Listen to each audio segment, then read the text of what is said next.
Breaking news. ఇప్పుడు మీరు చూస్తున్న ఈ దృశ్యాలు వినాయక ఊరేగింపులో, వినాయక విగ్రహాల ఊరేగింపులో గొడవ చోటు చేసుకోవడంతో ఒకరికొకరు రాళ్లు తీసుకుని కొట్టుకున్నారు. సహజంగా ఇలాంటి దృశ్యాలు ఏ రాజకీయ నాయకుల ఊరేగింపుల్లోనూ, ఎన్నికల ప్రచారంలోనూ రాజకీయ కక్షలతో ఇలా కొట్టుకున్న దృశ్యాలు చాలాసార్లు చూసాం. కానీ ఇప్పుడు వినాయక నిమజ్జనాలు ఊరేగింపులో కూడా జనాలు ఇలా రాళ్లు తీసుకుని కొట్టుకున్న ఘటన చోటు చేసుకుంది. ఇది పశ్చిమ గోదావరి జిల్లాలో ఈ ఘటన చోటు చేసుకుంది.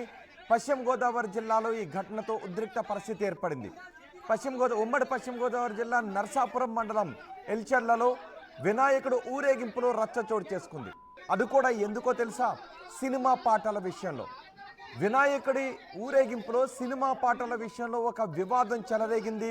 వివాదం చెలరేగడంతో ఇరు వర్గాలు రాళ్లు తీసుకుని కొట్టుకోవడం మొదలుపెట్టారు. ఒకరికొకరు ఎంతగా రాళ్లు తీసుకునంటే ఎక్కడ తగులుతుందని కనీస సోయ లేకుండా రాళ్లు తీసుకుని ఒకరిపై ఒకరు విసురుకున్నారు. ఆ సమయంలో పోలీసులు కూడా అక్కడికి చేరుకొని ఆ ఘర్షణకు పాల్పడుతున్న వారిని వారించే ప్రయత్నం చేశారు. అక్కడి నుంచి వాళ్ళని పంపించేసే ప్రయత్నం చేశారు. ఒక దశలో పోలీసులతో కూడా వాగ్వాదానికి దిగారు. వినాయకుని శోభాయాత్రలో, వినాయకుని ఊరేగింపులో ఇలాంటి గొడవ చోటు చేసుకోవడం కొంత ఇబ్బందికర పరిణామమే. ఈ గొడవతో నరసాపురంలో ఉద్రిక్త పరిస్థితి ఏర్పడింది. వినాయకుని ఊరేగింపులో ఒక సినిమా పాట విషయంలో గొడవ చెలరేగింది. రాళ్లు విసురుకున్నాయి రెండు వర్గాలు. గొడవను ఆపడానికి కానిస్టేబుల్ ప్రయత్నం చేశారు. కానిస్టేబుల్ రాజేష్ కూడా తీవ్ర గాయాలయ్యాయి. ఒకసారి అక్కడ ఏం జరుగుతుందో విందాం.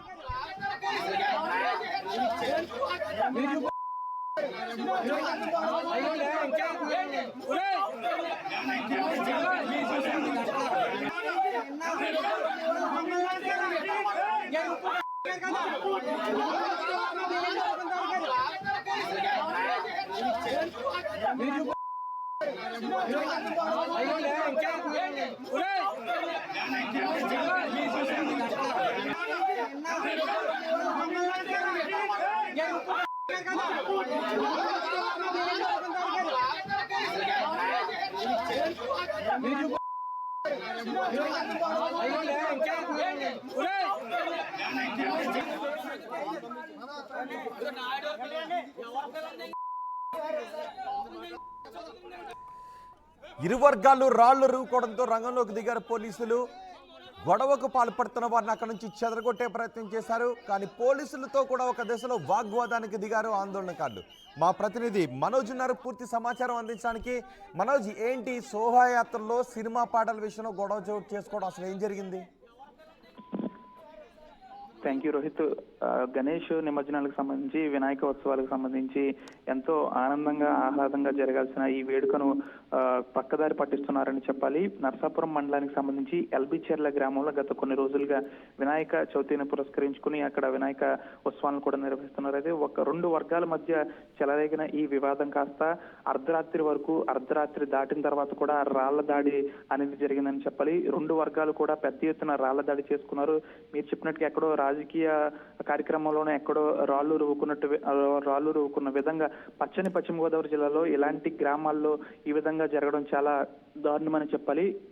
ఏకంగా ఎడిషనల్ ఎస్పీ స్థాయి అధికారి కూడా అర్ధరాత్రి 2 గంటల వరకు అక్కడ గ్రామంలో ఉన్నారంటే ఈ ఘటన ఎంతవరకు దారితీస్తుంది అనేది చెప్పనవసరం లేదు. పూర్తిగా కూడా రెండు వర్గాలు అంటే రెండు కులాల మధ్య చెలరేగిన ఈ వివాదం కాస్త రాళ్ల దాడిగా మారింది. అనంతరం భారీ స్థాయిలో పోలీసులు కూడా అక్కడ మోహరించారు. ఇప్పటికీ కూడా గ్రామంలో 144 సెక్షన్ అనేది కొనసాగుతుంది.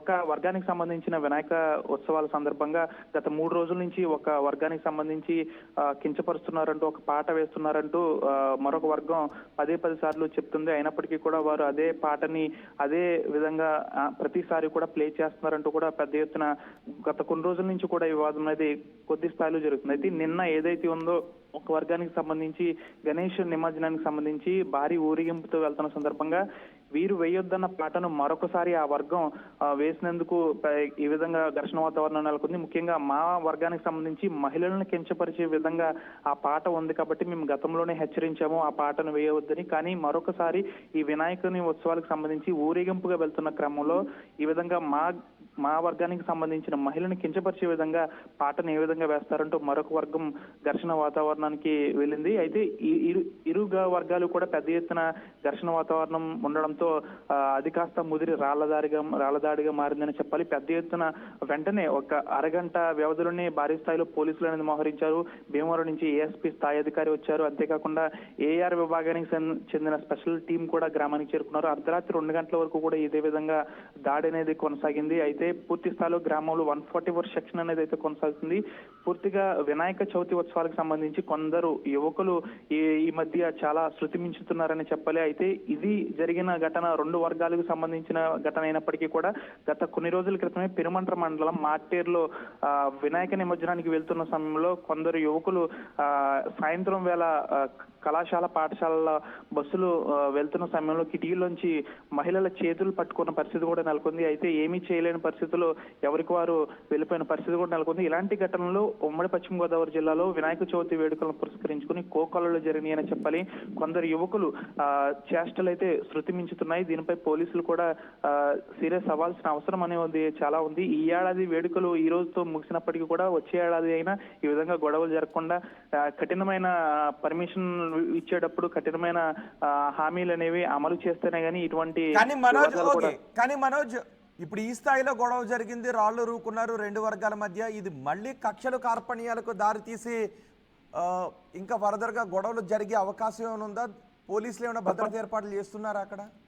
తప్పనిసరిగా మనం సాధారణంగా చూసుకుంటాము, ఏదో రాయలసీమలో రాజకీయ నాయకులు గొడవలు ఎక్కువ ఉంటాయి, కక్ష సాధింపులు ఎక్కువ ఉంటాయని. అదే తరహాలో పశ్చిమ గోదావరి జిల్లాలో కూడా ఈ విధంగా ఉంటాయని చెప్పాలి. ఎందుకంటే గ్రామాల్లో చాలా వరకు కూడా సొంత బంధువులే రాజకీయాల్లో పార్టీల్లో వేరే పార్టీలో పోటీ చేసినప్పుడు వారు మాట్లాడుకుని ఘటనలు కూడా కోకొల్లలుగా ఉన్నాయి. ఇప్పటికీ కూడా సొంత బంధువులు కూడా మాట్లాడుకోరు. అలాంటిది ఒకే గ్రామంలో 2 వర్గాలు అంటే 2 వర్గాలు ఈ విధంగా గొడవ పడ్డాయంటే ఇది నిజంగా చాలా ఇంకా పెద్ద స్థాయి గొడవకే దారితీస్తుంది. కాబట్టి ఈ రోజు ఏదైతే ఈ రోజు ఉందో ఈ రోజు ఇరువురు వర్గాలని ఏమైనా కూర్చోబెట్టి పోలీసులు మాట్లాడారా, లేకపోతే ఇది ఏమైనా పెద్దల స్థాయికి ఒకవేళ ఆ గ్రామాల్లో ఉండే పెద్దల స్థాయిలోనే వివాదం సద్దుమరుగుతుందా, లేకపోతే వివాదం కాస్త పెద్దదై ఏమన్నా ఇంకా పోలీసు కేసుల వరకు వెళ్తుంది అనేది చూడాలైతే. రాత్రి అయితే కొంతమంది యువకులపై కేసులు కూడా నమోదు చేశారు. ప్రస్తుతానికి అయితే గ్రామంలో ప్రశాంతమైన వాతావరణం నెలకొంది. ఎందుకంటే పోలీసులు భారీ స్థాయిలో మోహరించారు కాబట్టి. ఒకవేళ పోలీసులు అనేది లేకపోతే ఈ రోజు కూడా గొడవలు జరిగే అవకాశం ఉంది కాబట్టి 144 సెక్షన్ అనేది విధించారు.